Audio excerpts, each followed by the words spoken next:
polished leather of Marcus Cole's Italian dress shoe connects with Elora's ribs with a sickening thud. She spins into a towering Christmas display, the delicate glass ornaments exploding like tiny grenades around her.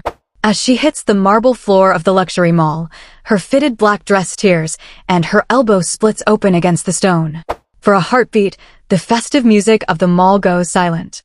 Elora looks up, eyes wide with terror, at the man standing over her. Marcus Cole looks exactly as he did the day he'd left her penniless, arrogant, and cruel. Still taking up space where you don't belong, Elora, he spits. Stay on the floor. It's the only place a charity case like you fits in. Marcus looks down and sees a broken victim. He has no idea.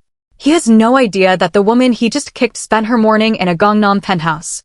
He has no idea about the 5-carat diamond ring hidden in her bag, or the black card with no limit. And he definitely has no idea about the man whose name is now legally hers, Choi Min-Jae, the architect of Seoul. As Elora's phone vibrates with a call from her husband, the screen lighting up the blood on her fingers, the clock starts. In exactly 8 minutes, Marcus Cole's entire world is going to be erased. He just doesn't know it yet. Before we dive into this journey of cold revenge and a love that protects, I want to wish you all a blessed moment. Now, hit that subscribe button, and let's see how a phoenix rose from the ashes of a London divorce. The morning had started in a world of silence and silk. Elora stood in the center of a massive walk-in closet in their Seoul penthouse. Rows of designer labels hung like colorful soldiers, but Elora's hand hovered over a simple, understated black dress. Even now, surrounded by the protection of the Choi Empire, she still reached for clothes that wouldn't draw attention. Old habits from harder times when she had $17 to her name and a heart broken by Marcus's betrayal, still lingered in her mind. Elora's fingers brushed against a rack of vibrant velvets and shimmering sequins, but her hand hesitated, eventually pulling back to rest on a simple, understated black dress. It was perfectly tailored, yes, but it was a garment designed to let her vanish into the background. "You're doing it again," a deep, melodic voice rumbled from the doorway. Elora didn't need to turn to know it was Choi Min-Jae. His presence had a physical weight to it, a gravitational pull that commanded the air in every room he entered. She watched his reflection in the mirrored panels. He was already dressed in a charcoal 3-piece suit, his dark hair swept back with lethal precision. He looked every bit the architect of Seoul, a man who rebuilt skylines by day and ruled the city's heartbeat by night. Doing what? Elora asked, focusing on clipping a pair of modest pearl earrings onto her lobes. Min-Jae crossed the room, his footsteps silent on the plush Persian rug. He stepped behind her, his large, warm hands coming to rest on her shoulders. The contrast of his tan skin against her deep ebony complexion was a sight she still found breathtaking, a visual testament to the world they had built together. "Choosing the armor of the invisible," he whispered, his eyes meeting hers in the mirror. Usually, those eyes were cold enough to freeze a man's blood, but for her, they held a simmering heat. "You are the wife of the man who owns the horizon, Elora. You no longer have to shop for the girl who had to hide her bruises in London. You are allowed to be seen." Elora sighed, leaning back against his chest. His gold wedding band caught the light, a solid weight that anchored her. "Old habits are hard to kill, Min-Jae. Sometimes, when it's too quiet, I still catch myself checking my banking app to see if I have enough for bread. I still remember the sound of the locks being changed." The grip on her shoulders tightened slightly, not enough to hurt, but enough to remind her of his strength. 3 years ago, she had been a ghost wandering the streets of London, discarded by Marcus Cole after he had systematically stripped her of her business, her savings, and her self-worth. She had arrived in Seoul with a single suitcase and a heart that felt like shattered glass. Min-Jae had been the one to pick up the pieces, though he'd done it with the ruthless efficiency of a man who tolerated no rivals. He hadn't just given her a home, he had given her a fortress. "Marcus Cole is a shadow," Min-Jae said, his voice dropping into that deadly, protective register. "And shadows cannot survive the light I have placed you in. Today, you're going to that mall, you're going to buy whatever catches your eye, and you're going to walk with your head high. Do you understand?" Elora turned in his arms, reaching up to straighten his silk tie. She felt the steady, powerful thrum of his heartbeat beneath his vest. "I understand." He leaned down, pressing a lingering kiss to her forehead, a silent vow of protection that she felt in her marrow. As she watched him leave for his morning briefings, Elora took a deep breath, smoothing the fabric of her black dress. She felt safe. She felt cherished. She felt like a queen hidden in a high tower, finally convinced that the monsters of her past couldn't climb this high. She grabbed her handbag, tucked her black card inside, and headed for the elevator, unaware that the ghost she feared wasn't just a memory. He was already waiting in the lobby of the very mall she was heading toward. The Gangnam Luxury Mall was a cathedral of glass and gold, humming with the soft carols of the season and the scent of expensive pine. Elora moved through the polished corridors with a tentative grace, her heels clicking rhythmically against the marble. For the first hour, she almost believed she had left her ghosts in the penthouse. She had purchased a silk scarf for her mother-in-law and a vintage timepiece for Min-Jae, the weight of the shopping bags in her hand serving as a tangible reminder that her days of counting pennies were over. But as she stepped into a high-end boutique specializing in rare perfumes, the air in her lungs suddenly turned to ice.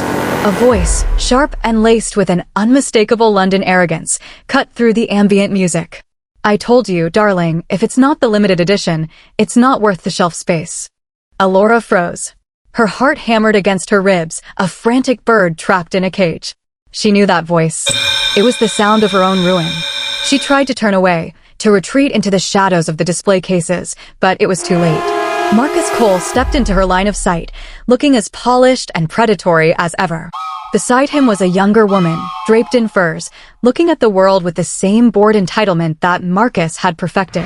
His eyes swept over Elora, indifferent at first, before snapping back with a flicker of recognition that quickly curdled into a smirk. "Elora? Elora Bennett." The silence that followed was suffocating.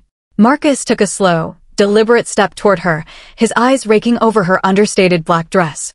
He didn't see the quality of the fabric, he only saw the woman he had broken. "I heard you'd crawled off to some corner of the world to lick your wounds," he said, his voice loud enough to draw the attention of the surrounding shoppers. "But Seoul? Really? I suppose the pickings are easier for a failed entrepreneur with a penchant for playing the victim." "I'm just here to shop, Marcus," Elora said, her voice trembling despite her best efforts to remain steady. "Please, just let me pass."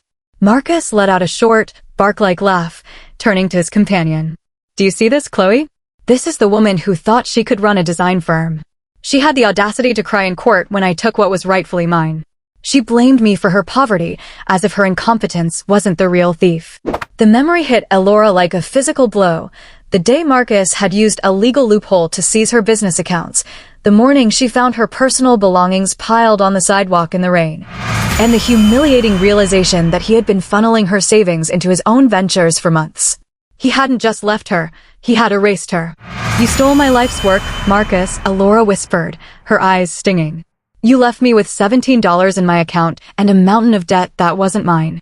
You knew I had nowhere to go. And look at you now," Marcus countered, stepping into her personal space, his shadow looming over her. "Still looking small. Still looking like you're waiting for a handout. You were always a weight around my neck, Elora. I did you a favor by cutting you loose. But don't think for a second that being in a different country makes you any less of a nobody." He leaned in closer, his voice dropping to a low, venomous hiss. "You are a ghost, Elora. And ghosts don't belong in places like this. Now, get out of my sight before I have security remind you that you can't afford the air in this boutique." Elora felt the old familiar shame rising, the reflex of fear that Min-Jae had warned her about. She felt the eyes of the mall patrons on her, their judgment heavy and cold. She was a heartbeat away from fleeing, from proving Marcus right, until her hand brushed against the phone in her purse, and she remembered the man who was currently 3 minutes away. The air in the boutique grew heavy, thick with the scent of expensive perfume and the suffocating weight of Marcus's presence. Elora felt the walls closing in, the familiar sensation of her lungs tightening as if his very words were physical hands around her throat. She tried to step around him, her gaze fixed on the exit, but Marcus moved with a cruel agility, blocking her path. "I'm talking to you, Elora," he barked, his voice rising, drawing the gazes of shoppers who peered over the tops of their designer sunglasses. "You don't get to just walk away like you're someone who matters. You're a footnote in my success story. A mistake I erased." "Let me go, Marcus," Elora said, her voice small but firm. The tremor in her hands was worsening, and she clutched her shopping bags tighter, the handles digging into her palms. "I don't want anything from you. I never did." His face contorted, his ego bruised by her refusal to cower in total silence. To Marcus, Elora was a possession he had discarded, and seeing her stand in a space of luxury, even if she looked small to him, infuriated his sense of order. "You're still lying to yourself," he sneered. "You're here, probably hoping to catch a glimpse of someone with real status, hoping for a scrap of the life you think you deserve." Before she could process the movement, Marcus lashed out. It wasn't a shove or a slap. It was a sudden, violent release of pent-up malice. He swung his leg, his heavy, polished leather shoe connecting squarely with Elora's ribs. The force of the kick sent her flying backward. She crashed into a massive, ornate Christmas display, the sound of breaking glass and splintering would echoing through the high ceilings of the mall like a gunshot. Shimmering ornaments shattered into 1,000 jagged pieces, raining down on her like frozen tears. Elora hit the marble floor hard, the air driven from her lungs in a sharp, agonized wheeze. The mall, usually a place of curated perfection, was suddenly plunged into a horrified silence. A few shoppers gasped, hands flying to their mouths, while others stood frozen, watching the violence unfold in the middle of the glittering holiday cheer. No one moved to help. The contrast was visceral. The beautiful, fitted black dress torn at the shoulder, Elora's ebony skin marred by the red bloom of a fresh scrape on her elbow, and Marcus, standing over her like a conqueror, his chest heaving with a dark, satisfied energy. Then, the panic attack hit. It started as a cold rush from her toes to her chest. Elora tried to draw a breath, but it felt like she was inhaling needles. The bright lights of the crystal chandeliers began to flicker and blur, turning the world into a dizzying kaleidoscope of gold and white. Her heart wasn't just beating, it was thundering, a frantic rhythm that drowned out the whispers of the crowd. "I'm back there," she thought, her mind spiraling. "I'm back on the sidewalk in London. I'm back in the rain with nothing." She curled into herself, one arm raised defensively over her head as if to ward off another blow she couldn't see coming. Her vision narrowed to a pinprick. She was drowning in the middle of a dry floor, her mouth parted in a silent plea for air. Through the roaring in her ears, she heard the muffled vibration of her phone inside her bag, which had slid a few feet away across the polished marble. It was a rhythmic, persistent hum, a lifeline she couldn't quite reach. Marcus looked down at her, his lip curling in disgust. "Look at you. Pathetic as always. You haven't changed a bit." He was so focused on his own perceived victory that he didn't notice the sudden shift in the mall's atmosphere. He didn't hear the synchronized, heavy footfalls of men in leather soles approaching from the north entrance. He didn't see the shoppers suddenly parting like the Red Sea, their faces turning from shock to genuine fear. Most of all, he didn't see the man in the charcoal three-piece suit whose eyes had just locked onto the woman bleeding on the floor. The architect had arrived. And for Marcus Cole, the world was about to end. The temperature in the mall didn't just drop, it crystallized. The frantic, high-pitched murmurs of the crowd were severed by a sound that felt more like a heartbeat than footfalls, a heavy, synchronized thrumming of leather on marble. Marcus was still standing over Elora, a cruel retort dying on his lips as he realized the shoppers weren't looking at him anymore. They were looking behind him. Their faces were drained of color, their bodies instinctively retreating toward the store margins as if clearing a path for a coming storm. Min-Jae didn't run.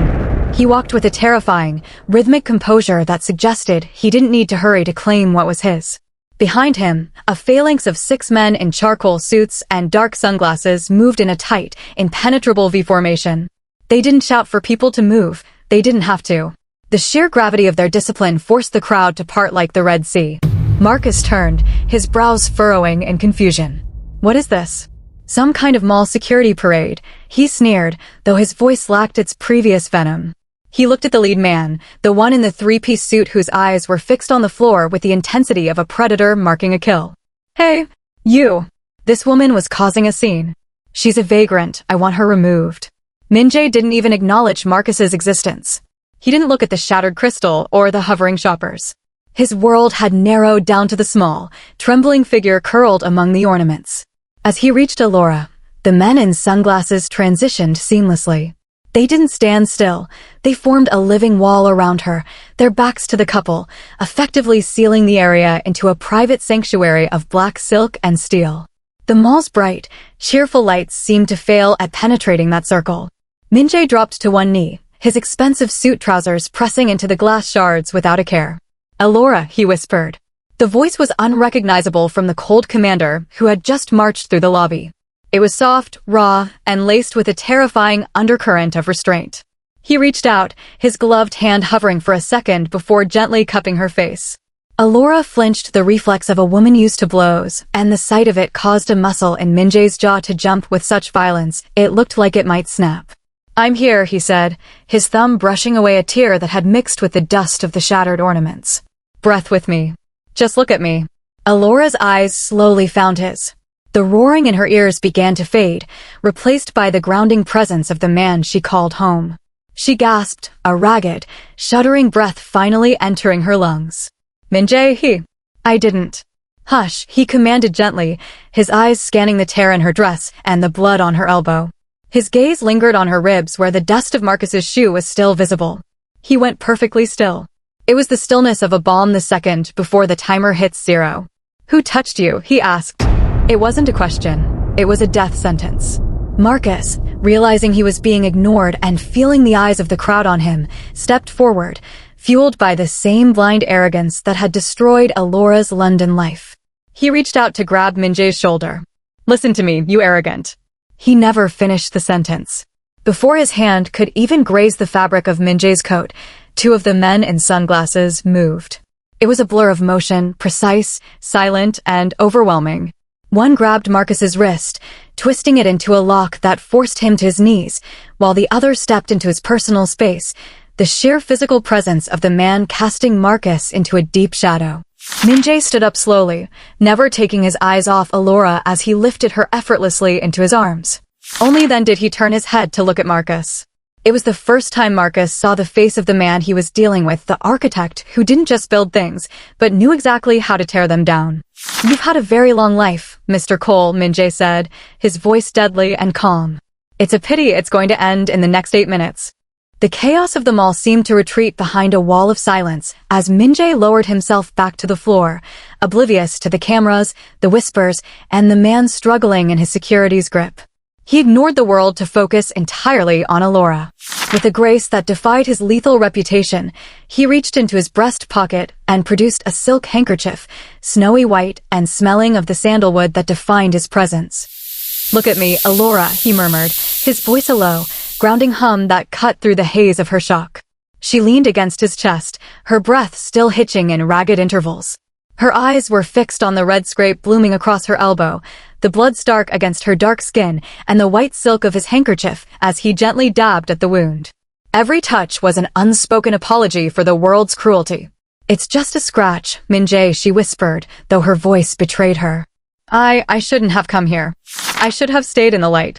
Min-Jae's hand paused. He looked at the tear in her designer dress, then at the faint, darkening mark on her ribs where Marcus's shoe had made contact. A cold, clinical fury settled behind his eyes, a look that usually signaled the beginning of a war. When he spoke again, his voice wasn't just soft, it was heavy with the weight of a decree.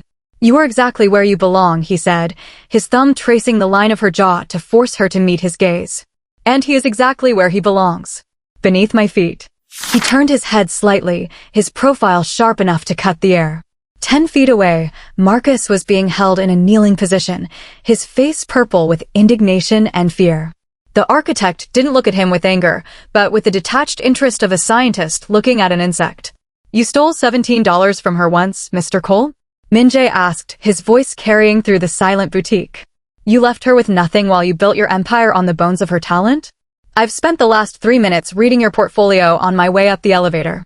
Marcus tried to spit out a retort, but the security guard's grip tightened, silencing him. Min-Jae looked back at Elora, his expression softening into something fiercely possessive.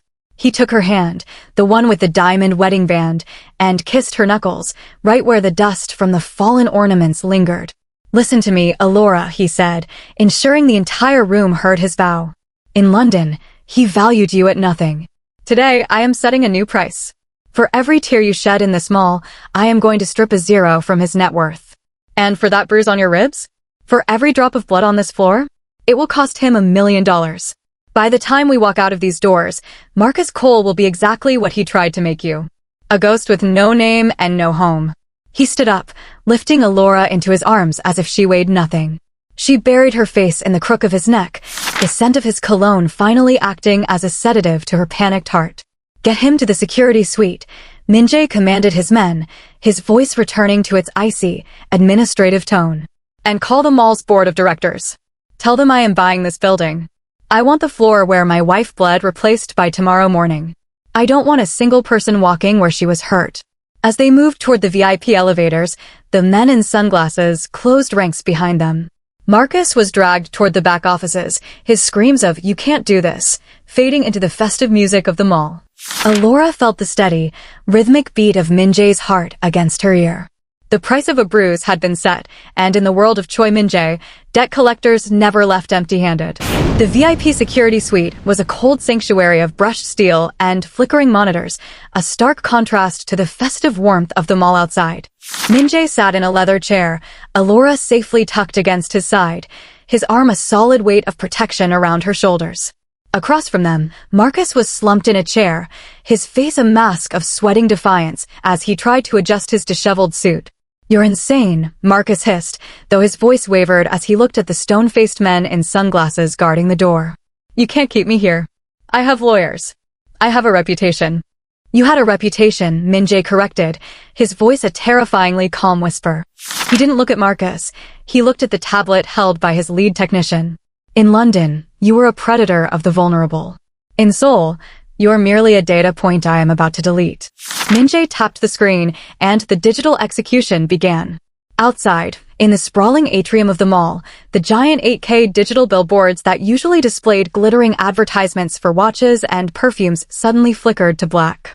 The thousands of shoppers who had been whispering about the earlier violence stopped in their tracks. Simultaneously, every smartphone connected to the mall's high-speed Wi-Fi chirped with an incoming emergency notification.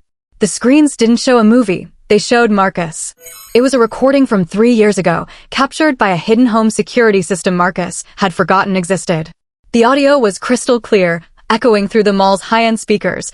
"I'm taking the accounts, Elora. You're a failure, and I'm not letting you sink my future. Die in the street for all I care." The crowd gasped as the footage cut to a series of legal documents, highlighted in glowing red. It was a forensic breakdown of Marcus Cole's offshore tax havens, the fraudulent transfers he had used to gut Elora's firm, and the evidence of corporate embezzlement that had kept his current lifestyle afloat.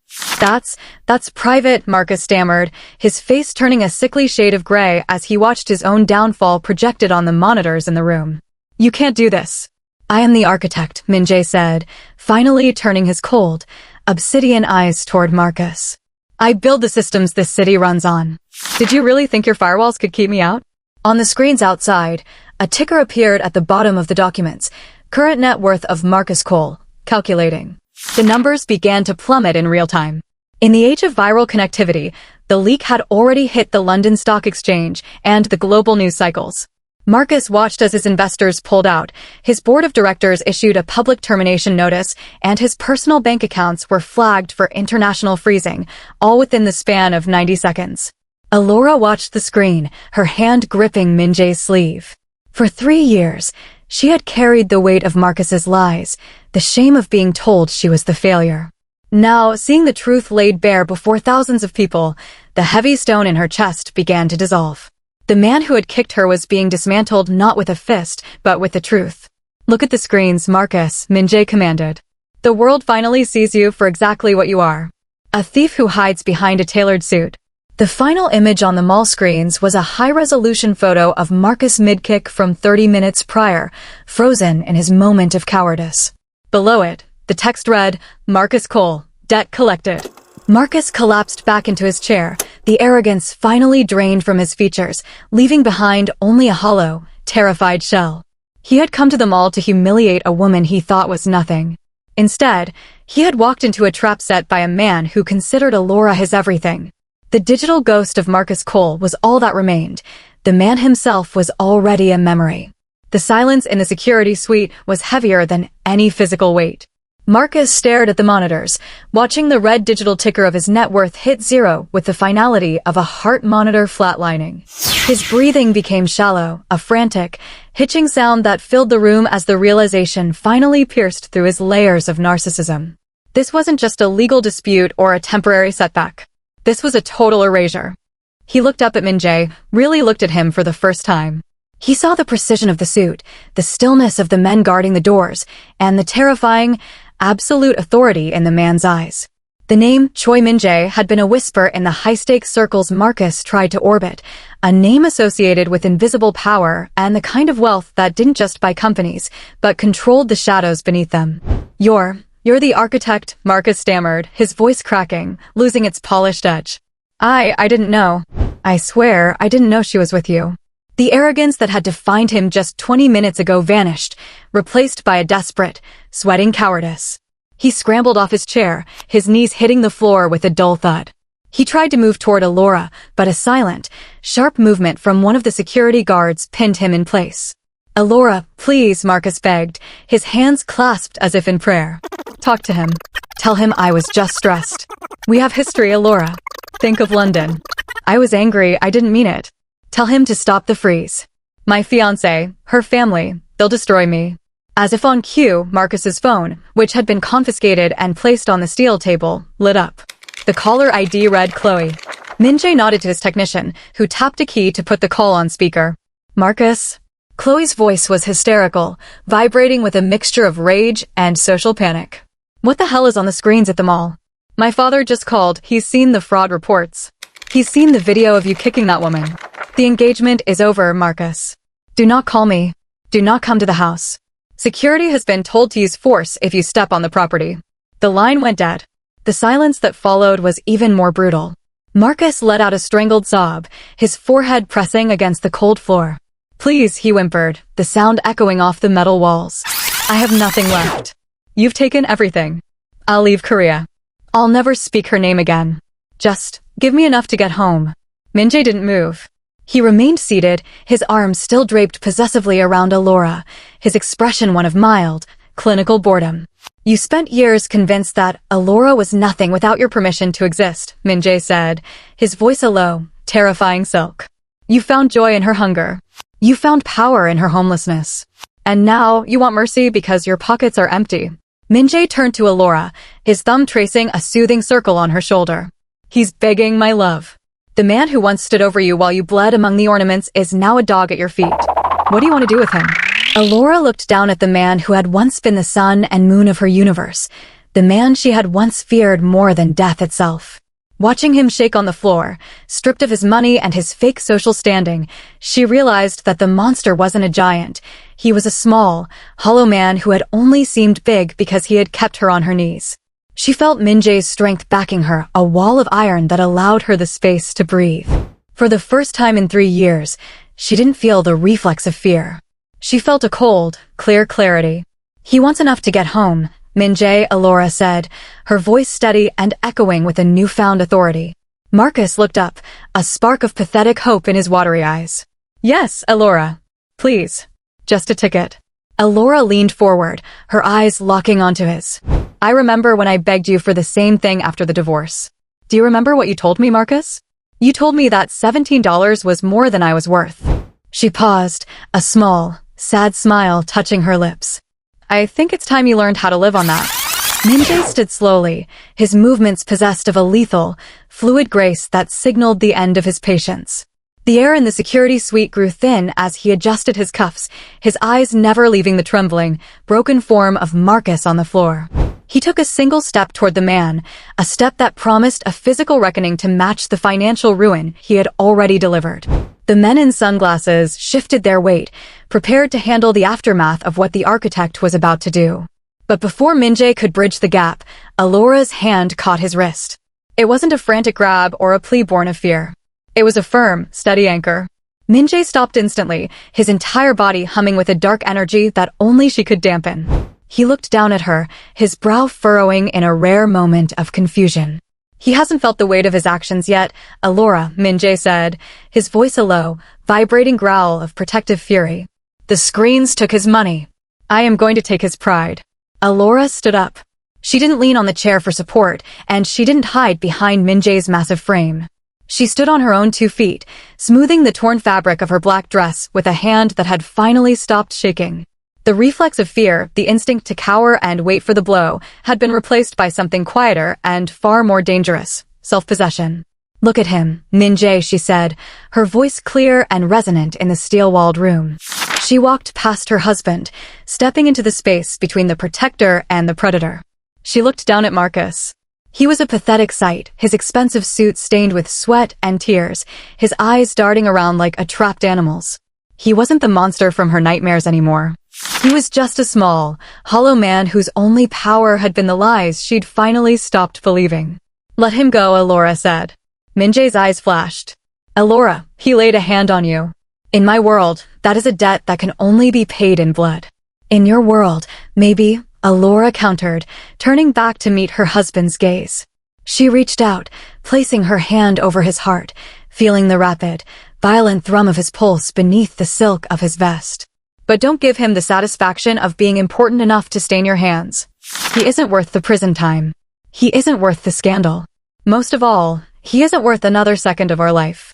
Marcus looked up, a flicker of pathetic relief crossing his face, but Elora's gaze snapped back to him, cold and clinical. "You think this is mercy, Marcus?" "It isn't," she said. "Mercy would be letting you stay in this room where it's safe. But I want you to walk out those doors.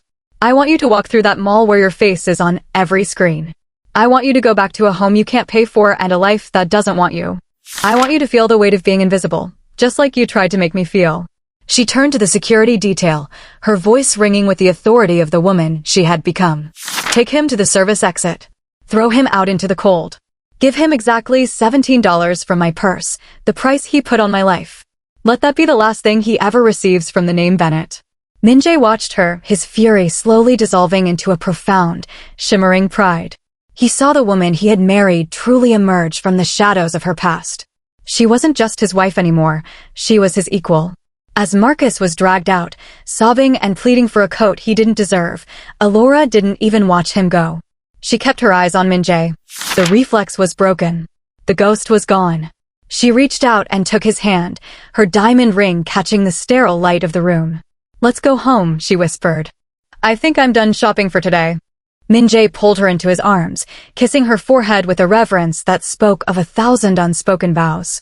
Marcus Cole had tried to break her, but in doing so, he had only proven that she was unbreakable. 6 months later, the scars on Elora's ribs had faded to faint silver lines, but the transformation within her soul was permanent.